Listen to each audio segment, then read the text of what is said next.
Welcome back to Golden India News channel. आइए दोस्तों जानते हैं आज के मुख्य समाचार की काम की बड़ी खबरें और इसी के साथ में जानेंगे आज का सोने और चांदी का ताजा दाम। शुरुआत करते हैं आज की पहली बड़ी खबर से। तो प्रधानमंत्री नरेंद्र मोदी ने कल पूरे देश को शाम को 6 बजे संबोधित किया और इस संबोधन के दौरान प्रधानमंत्री नरेंद्र मोदी की ओर से कुछ महत्वपूर्ण बातें भी कही गई। देख सकते हैं आज की पहली बड़ी खबर। पीएम मोदी का देश के नाम पर संबोधन। कहा लॉकडाउन भले चला गया लेकिन वायरस अभी तक नहीं गया है। जी हाँ दोस्तों, प्रधानमंत्री नरेंद्र मोदी ने जब कल देश को संबोधित किया तो वे थोड़े नाराज भी दिखे और लोगों को चेतावनी भी दी है, खास करके उन लोगों को जो अभी भी लापरवाही बरत रहे हैं। अपने इस संबोधन में पीएम मोदी बोले, जनता कर्फ्यू से लेकर अब तक हमने लंबा सफर तय किया है। समय के साथ में आर्थिक गतिविधियां भी तेजी से बढ़ रही है। मोदी बोले, अधिकांश लोग अपनी जिम्मेदारियों को निभाने के लिए फिर से जीवन को गति देने के लिए रोज घरों से बाहर भी निकल रहे हैं। लेकिन इसी के साथ में पीएम मोदी बोले कि भले ही लॉकडाउन खत्म हो गया है लेकिन कोरोना वायरस अभी भी हमारे बीच में मौजूद है। और अपने इस संबोधन में पीएम मोदी बोले कि जब तक वैक्सीन नहीं आ जाती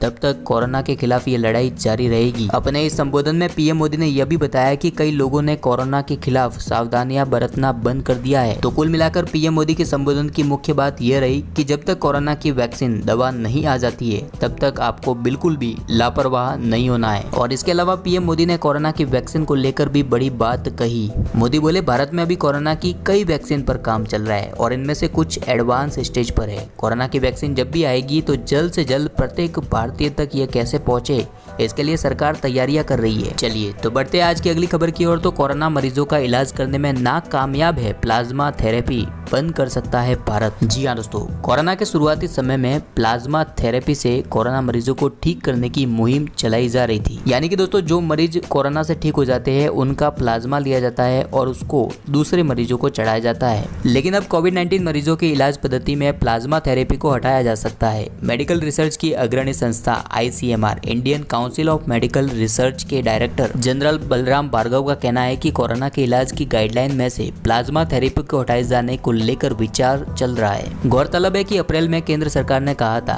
कि प्लाज्मा थेरेपी मरीज की जिंदगी को मुश्किल में डाल सकती है। इसीलिए तो कई राज्य सिर्फ कोरोना के गंभीर मरीजों के ऊपर ही प्लाज्मा थेरेपी का इस्तेमाल करते हैं। वहीं दूसरी ओर ICMR की स्टडी में भी ये खुलासा हुआ है कि नाकामयाब है प्लाज्मा थेरेपी। जी हाँ दोस्तों, अब बताया जा रहा है कि ICMR द्वारा की गई एक स्टडी में ये पता चला है कि प्लाज्मा थेरेपी मरीजों को फायदा पहुंचाने में नाकामयाब रही है। ये स्टडी देश के 39 अस्पतालों में की गई और इस स्टडी को ICMR के द्वारा कंडक्ट करवाया गया था और इसके नतीजे महत्वपूर्ण है। इसी के आधार पर यह फैसला किया जा रहा है। चलिए तो इसको लेकर जैसे ही कोई बड़ी अपडेट आती है मैं आपको सबसे पहले यहाँ पर बता दूंगा। फिलहाल बढ़ते अपने अगली खबर की ओर। तो क्या ट्रेनों में अब नहीं मिलेगा खाना? देखिए क्या है रेलवे का नया प्लान। जी हाँ दोस्तों, ट्रेनों में खाने को लेकर रेलवे में बड़ा बदलाव किया जा रहा है। अगर आप फिलहाल ट्रेन में सफर के लिए निकल रहे हैं तो घर से ही खाना पैक करके ले जाए, क्योंकि कोरोना महामारी की वजह से रेलवे ने फिलहाल ट्रेनों में खाना सर्व करने पर रोक लगा दी है। और इतना ही नहीं, ट्रेन में कंबल, बेडशीट, तकिया वगैरह भी नहीं दिया जा रहा है। लेकिन अब रेलवे सिस्टम को हमेशा के लिए लागू करने पर विचार कर रहा है। जी हाँ, रेलवे के द्वारा ट्रेनों में से पेंट्री कोच को निकालने पर विचार चल रहा है। रेलवे में पेंट्री कोच की जगह पर AC कोच की संख्या बढ़ा दी जाएगी। भारतीय रेलवे में जल्दी खुला खाना नहीं मिल पाएगा। चलिए तो रेलवे को लेकर एक और बड़ी खबर है। नवरात्रि पर पीयूष गोयल का बड़ा ऐलान, अब महिलाएं भी इन ट्रेनों में कर सकेगी यात्रा। जी हाँ, देश की आर्थिक राजधानी मुंबई में 21 अक्टूबर से महिलाएं भी लोकल ट्रेन में सफर कर सकेगी। दरअसल कोरोना संकट के बीच में महिलाओं के मुंबई लोकल ट्रेन में सफर करने पर पाबंदी लगा दी गई थी। केंद्रीय मंत्री पीयूष गोयल ने बताया कि भारतीय रेलवे ने महिलाओं को सब अर्बन ट्रेनों में यात्रा की मंजूरी दे दी है और इसके बाद में अब महिलाएं सुबह 11 बजे से दोपहर के 3 बजे तक और फिर शाम को 7 बजे के बाद में लोकल ट्रेनों में यात्रा कर सकेगी। चलिए तो आज की अगली खबर है। दिल्ली अहमदाबाद से मस्कट जाना होगा आसान, इस निजी एयरलाइन ने शुरू की नई फ्लाइट। जी हाँ दोस्तों, 16 से अधिक देशों के साथ में एयर बबल समझौते के तहत इंटरनेशनल फ्लाइट का संचालन किया जा रहा है। ओमान के साथ में एयर बबल यातायात करार के मुताबिक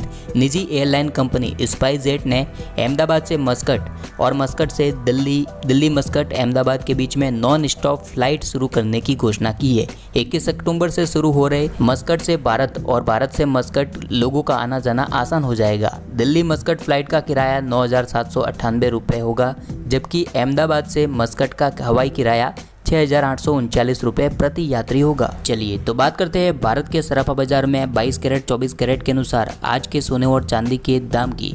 सबसे पहले जानते हैं 22 कैरेट के अनुसार सोने का दाम। तो 1 ग्राम के अनुसार 4,931 रुपये, 8 ग्राम का 39,448 रुपये, 10 ग्राम का 49,310 रुपये, 100 ग्राम का 4,93,100 रुपये 22 कैरेट गोल्ड की कीमत चल रही है। प्योर सोने यानी कि 24 कैरेट के अनुसार बात करें सोने के दाम की तो 1 ग्राम का 5,379 रुपये, 8 ग्राम का 43,032 रुपये, 10 ग्राम का 53,790 रुपये, 100 ग्राम का 5,37,900 रुपये 24 कैरेट गोल्ड की प्राइस चल रही है। चांदी के दाम में 750 रुपये की गिरावट देखने को मिली। इसके बाद में प्रति किलोग्राम के अनुसार 62,000 रुपये पर चांदी का दाम चल रहा है। चलिए तो इसी के साथ में दोस्तों आप कौन से राज्य में रहते हैं, अपने राज्य का नाम नीचे कमेंट करके जरूर बताइएगा, ताकि आपके राज्य से जुड़ी कोई भी काम की खबर होगी तो सबसे पहले आपको यहाँ पर हम शेयर करते रहेंगे। इसी के साथ में वीडियो को लाइक कर दीजिए और चैनल को सब्सक्राइब करना बिल्कुल भी मत भूलिएगा।